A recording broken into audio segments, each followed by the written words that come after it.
Hey everybody, welcome to Pop Culture Philosophers. I'm Rockin Robbie Billups, and it's time for the weekly Pop Culture Wrap-Up.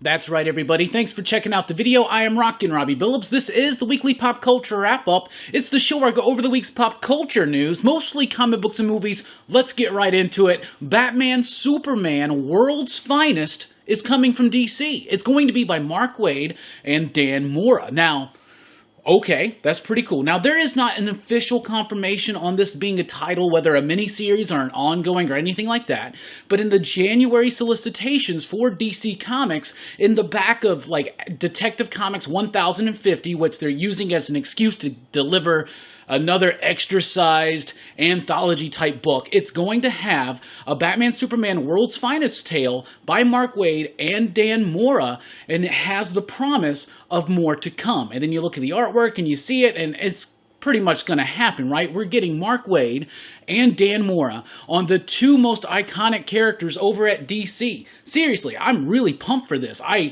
I am a fan of Mark Waid's work. Not everything he's written has been my favorite, but a lot of his stuff has been super solid in my opinion. His Fantastic Four run. Of course, you got Kingdom Come with Alex Ross. I love his Captain America run, especially the earlier stuff with Ron Garney. So I'm really excited for this news. Dan Mora is a perfect artist over at DC right now. He's one of the best superhero artists in the business right now. To see him do Batman and Superman, this more classic-looking Batman, I'm really freaking excited for this, y'all.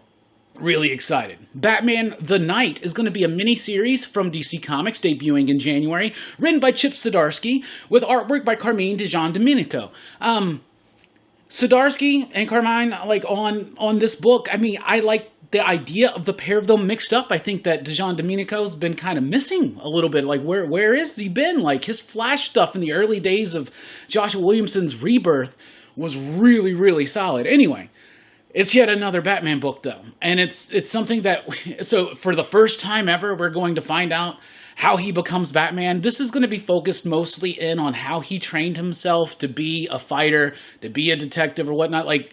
Been there, done that. However, it's Chip Zdarsky and Carmine DiGiandomenico, so obviously, I'll check it out. Superman and Robin is a one-shot special from DC in January, written by Peter Tomasi, with artwork by Victor Bogdanovich.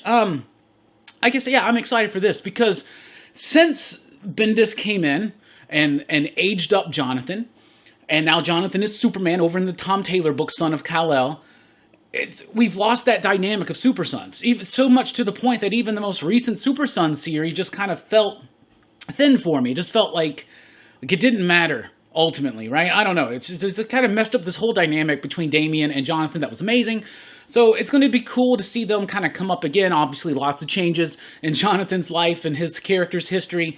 And then Damian's going through his stuff. So it's going to be a one-shot comic. It is written by Peter Tomasi, so I'm excited to check that out. It's just one-shot, though. Then we got Peacemaker, Disturbing the Peace. This is another one-shot comic, focusing on Peacemaker, of course, one of the standout characters from the Suicide Squad. He's got an upcoming HBO Max series that's got James Gunn attached to it. And, of course, John Cena still going to be starring. And this one is by Garth Ennis and Gary Brown. Garth Ennis has been back over at DC for a second.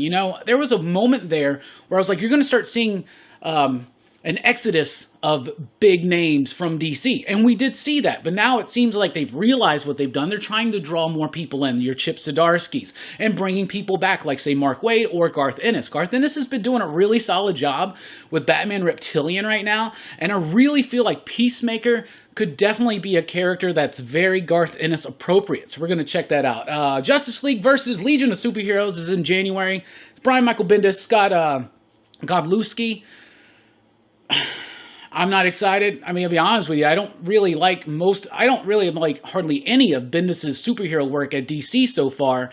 And I definitely wasn't digging his Legion of Superheroes. And it's been promised that it does return, but it seems like it's just this mini-series kind of spinning out of Justice League and Legion of Superheroes. So I'll at least read the first issue but I'm not anticipating much. We already knew that Ron V was leaving Catwoman. Now we got the creative team replacing him have revealed. It's Teenie Howard and Nico Leon. This is going to start in January.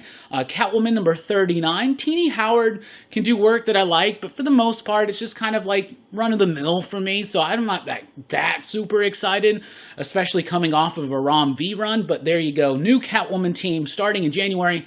This is going to bring Selina back into Gotham proper, and whatever. I don't know. We'll see. And then Silver Surfer Rebirth is a 5-issue miniseries coming from Marvel in January. This is going back to the 90s days of Silver Surfer, and they're reuniting Ron Marz and Ron Lim. It's going to be a tale set back in those days of continuity where someone's gotten a hold of the reality gem, and they brought Captain Marvel back to life. Marvel, right? And Silver Surfer has to enlist the help of Thanos to get the gem back and restore reality. So, seems pretty cool. Ron Lim and Ron Marz had a hellaciously awesome run of Silver Surfer. Have they got omnibuses out of that? They need to if they don't. So that's definitely something to be on the lookout for, especially if you're an old school Cosmic Marvel fan from the 90s. Then we got that Scream trailer. It still should be called Scream 5 in my opinion, but whatever. I liked it. Looked fine. I pretty much like all of the Scream movies. 3's kind of not so great, but you know, it is what it is. But I actually like Scream 4, so I'm excited for Scream 5. However, of course, no Wes Craven, obviously. But the trailer looked cool. It looked fine. It did seem like it just kind of was a repeat almost of Scream 4, but we'll see where it goes. I'm excited to check out that movie. We got Will Poulter has been cast as Adam Warlock in Guardians of the Galaxy Volume 3. He's finally coming. People have been waiting years for Warlock to show up in the MCU. Everybody's always like, oh, it's the next movie, it's the next one. No, but it's finally happening. And Will Poulter he played Eustace, I think, in Voyage of the Dawn Treader. That's really all I know him from, but we got Warlock, and it's James Gunn, and it's Guardians Volume 3, so that's exciting. And then I watched the trailer for The Black Phone. This is a new movie by Scott Derrickson, the director of Doctor Strange and Sinister. Speaking of Sinister, it's got Ethan Hawke in it. He's like this child kidnapper and murderer who and it looks like it's set in the 70s or 80s or something, and he kidnaps this kid, and this kid's in this room, and there's just a black phone there that doesn't work, but it starts ringing, and when he answers it, it's all the ghosts of the kids who have been kidnapped and killed before, and the ghosts of these children are trying to help him escape, and Ethan Hawke looks like he's going to play an incredibly creepy character. I thought that trailer looked pretty freaking solid. So that's what we got for you. What's coming up here at PCP? Well, first of all, join us over at Dylan's Horror Show on Saturday night at some point where we talk about Evil Dead 2. Sunday night, Rockin Robbie Live. Join me over at The Experience on Monday night at 5 p.m. Central Time with Rex and John from Dynamite and Dynamic Forces, where we're going to be selling some comics and talking about pop culture. It's always a grand old time there. So we really do appreciate all of the support. Also, Monday night right after that show, we're going to be doing a special bonus episode of PCP Movie Night for Horror Fest. We're joined by Joe Corallo. We had a Joe Corallo poll, and the winner is Satan's Little Helper. We'll be talking about that Monday night at 8 p.m.